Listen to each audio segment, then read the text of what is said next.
आज कैलाशपुर सेक्टर में sector meeting है। अरे हंगमी भी आ गए। प्रणाम हम लोग। हेलो फ्रेंड्स, आप सभी का मेरे यूट्यूब चैनल में एक बार फिर से स्वागत है। आज कैलाशपुर में दूंजी रामंगल सेक्टर मीटिंग है।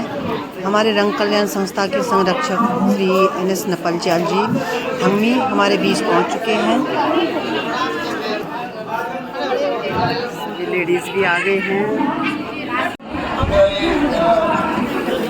कैलाशपुर और नगर में सेक्टर मीटिंग हो रहा है।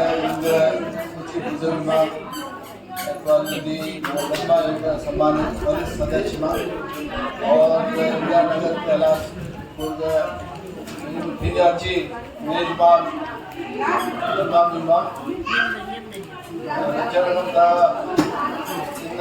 कैलाश जी लंबा परिवार मांगे धन्यवाद आभार की को आयोजन सुनी सो और सेक्टर मीटिंग जो रकम जितने गरीब नुकसान की दिसंबर एक लंबा जाग लेने तो अतो बड़ा अजीब लगता था कि नाम तो हो रहा है इंदिरानगर कैलाशपुर की ओर से 3-4 लोग आए हुए हैं। मुश्किल से 3-4 परिवार और खाने वाले ज्यादा होते। आज बड़ी खुशी की बात है, आपको खुद मेजबान है, आप लोगों के कारण अच्छी संख्या में यहाँ उपलब्ध है और विशेष रूप से पंकज को हम लोग बधाई देना चाहेंगे कि उन्होंने इतना बढ़िया इंतजाम कर रखा है कि आइंदा जब भी इस सेक्टर की बैठक होगी यहीं पर होगी। अरे वाह। और जब भी छत वाली कोई पार्टी होगी सारे देहरादून की यहीं पर तो ये अच्छा इंतजाम हो गया है। और रेस कोर्स वालों को तो खैर है वाइट ट्रैफिक मुश्किल है और हमारे कंडोली वालों का वहाँ हमारा RKS का ऑफिस है। तो अब हम लोग सब दृष्टि से बहुत अच्छा साधन संपन्न हो गए हैं। तो सारे देहरादून वासियों को बहुत बहुत बधाई। अभी हरियाल जी ने जो चिंता व्यक्त की है धारमा के मांग के संबंध में, वो केवल धारमा की चिंता नहीं हम सबकी है। और हम लोग जब मुख्यमंत्री जी से मिले थे उनके सामने भी बात रखी। AGM के दौरान जब उनके सामने ज्ञापन पढ़ा गया उसमें भी इस मुद्दे को प्रमुखता से रखा गया है।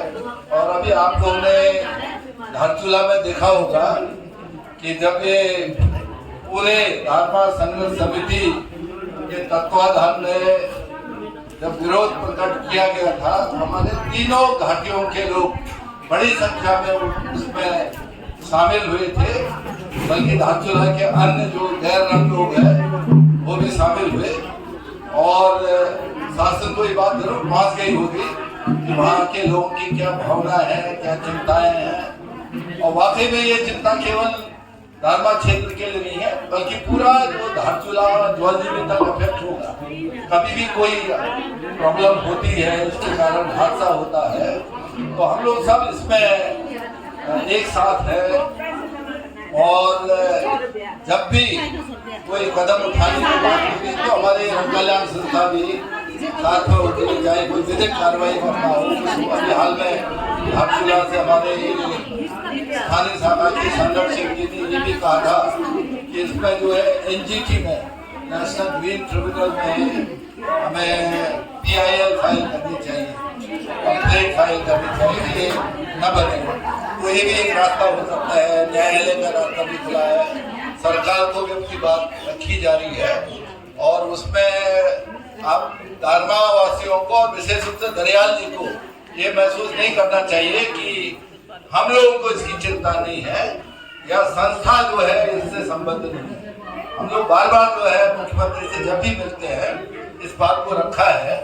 और आप AGM में आए थे, हल्द्वानी AGM में, वहां पर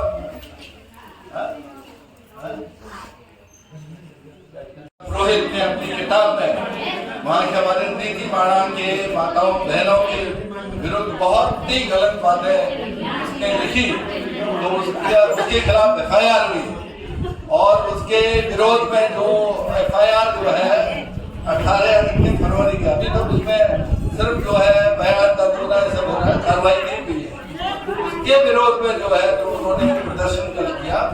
बहुत बड़ी संख्या में सारा भुवनेश्वर जो हमारे माताओं बहनों और वहाँ के लोगों से छा गया था। तो ऐसा शक्ति प्रदर्शन भी कभी जरूरत है और धारचूला में वो करके दिखलाया है इसका। तो हमें पूरी आशा है कि शासन तक ये बात पहुँच गई होगी। बार बार हम लोग भी कहते हैं कि ये नहीं होना चाहिए ये, लेकिन जो है अब अल्टीमेटली शासन क्या निर्णय लेता है और यदि निर्णय हमारे माफिक नहीं होता है तो उसमें कोर्ट में जाने की आवश्यकता पड़ती है। तो ये जो है एक अगला कदम होगा। और जब हम लोग को इस तरह के संस्था की ओर से कभी खर्च करना पड़ता है, बड़े बड़े काम करने पड़ते हैं, तो इसीलिए हम लोग बार बार कहते हैं कि ओपीआई में सबको सहयोग करने की आवश्यकता है। मुझे उम्मीद है कि यहाँ जितने लोग आए हैं करीब सबका आ गया होगा ओपीआई, लेकिन जिनका नहीं आया है वो कृपया अपना व्यक्तिगत समाप्ति की ओर है। और नरसिंह प्रसाद जी ने भी बहुत डिटेल में इसके बारे में बताया। सब अपना अपना ओपीआई का योगदान करें। और कुछ लोग कहते हैं कि इसका क्या यूज है, संस्था क्या कर रही है। अभी मैं एक रिपोर्ट पढ़ रहा था जिसमें हमारे तीनों घाटी के लोगों को वर्ष 2022-23 में 25 लोगों को, जरूरतमंद लोगों को सहायता दी गई। 15,000 रुपया की, किसी की चिकित्सा के लिए या किसी के परिवार के जो मुखिया है, एकमात्र जो है कमाओ कर सदस्य था, उसकी मृत्यु होने पर तत्काल 15,000 रुपया दी गई। तो वो ऐसे लोग हैं, वो तो सामने आके नहीं कहेंगे कि हमारी संस्था ये कर रही है, क्योंकि वो उनकी वो नहीं है, वो नहीं कर पाएंगे, न उनमें क्षमता है, न जो है उनको ऐसा प्लेटफॉर्म मिल पाएगा, न वो लोगों को कन्विंस कर पाएंगे। लेकिन वो ऐसे जैसे मूक लोग हैं या वोकल लोग नहीं हैं या जिनकी आवाज नहीं है, ऐसे लोगों की मदद हो रही है। तो आप सब लोग इसको रियलाइज करेंगे कि जो गरीब से गरीब व्यक्ति है, जो मजबूर है, जिसको तत्काल सहायता करने की जरूरत है, उससे सहायता पहुंचाई जा रही है। और हम लोगों के लिए जो सेवारत है या जो पेंशन पाते हैं, भाई हम लोग को 1% देना कोई बड़ी बात नहीं है। आजकल तो तरह तरह के खर्चे होते हैं, तो एक खर्चा जो है हम अपने समाज के लिए भी समझ करके दे दें। और विशेष रूप से खुद का तो करें, अपने परिवार के सदस्यों का भी, जो भी कमाई करते हैं, बच्चे हैं, बहू है, जो भी सेवाओं में है, उनको भी आप प्रेरित करेंगे तो ये बहुत बड़ी धनराशि हो सकती है। पिछले साल करीब 40-42 लाख रुपए इकट्ठे हुए थे, इस साल केवल अब तक 33 लाख हुआ है। और आज बड़ी खुशी की बात है कि हमारे रमेश गर्ब्याल ने देहरादून से वो किया है, कंट्रीब्यूट किया है। तो देहरादून में भी बहुत लोग बच्चे होंगे, आप लोग भी आगे आइए, करिए, समाज के लिए है, धीरे धीरे काम हो रहा है। और आप लोगों को जानकर खुशी होगी जब इस बार एजीएम में हम लोग ने डिमांड रखी कि हमारे ऊपर बिहार 14 दारमा में जलाने की लकड़ी की समस्या बढ़ती जा रही है, जंगल कट रहे हैं। और जो वहाँ के जो फोर्सेस हैं, ITBP वाले हैं, आर्मी वाले हैं, BRO है, वो भी लकड़ी बहुत काट लेते हैं जलाने के लिए और खाना बनाने के लिए। तो सरकार के द्वारा घोषणा, अपनी घोषणा में उसमें शामिल करके हमारे बिहार 14 और दारमा में एक गैस का, कुकिंग गैस का एक मिनी डिपो खोलने की घोषणा की गई है। और उससे जो है हमारे दारमा और ब्यास में 6-6 महीने जो लोग रहते हैं उन लोगों को फायदा होगा, जो साल भर रहते हैं, गुंजे रहते हैं, उनको फायदा होगा। 14 में पूरे साल भर जो है फायदा होगा। और अभी जो अपना धारचूला से कुकिंग गैस सिलेंडर लाद करके ले जाते हैं, वो खरीदने की जरूरत नहीं पड़ेगी, बल्कि जो है हमारे मिनी डिपो वहाँ खुल जाएंगे। कल ही हम लोगों की बात हो रही थी, तो वो कंसल्ट कर रहे थे कहाँ कहाँ खोला जाए। मैंने कहा उसका सर्वे करें आप लोग।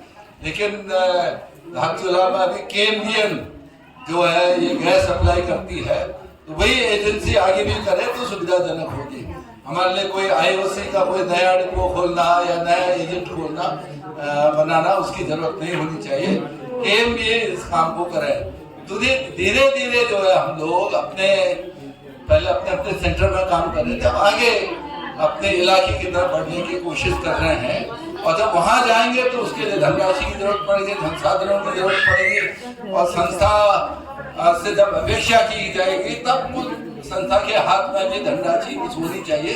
इसीलिए आप लोगों से बार बार हम लोग अनुरोध कर रहे हैं कि ओपीआई में योगदान करिए और अपने सारे लोगों को प्रेरित करें, अपने परिवार के सदस्यों को प्रेरित करें, ताकि जो है कुछ संस्था के पास काफी धनराशि उपलब्ध हो और अपना जो काम करने की जरूरत है वो हो सके।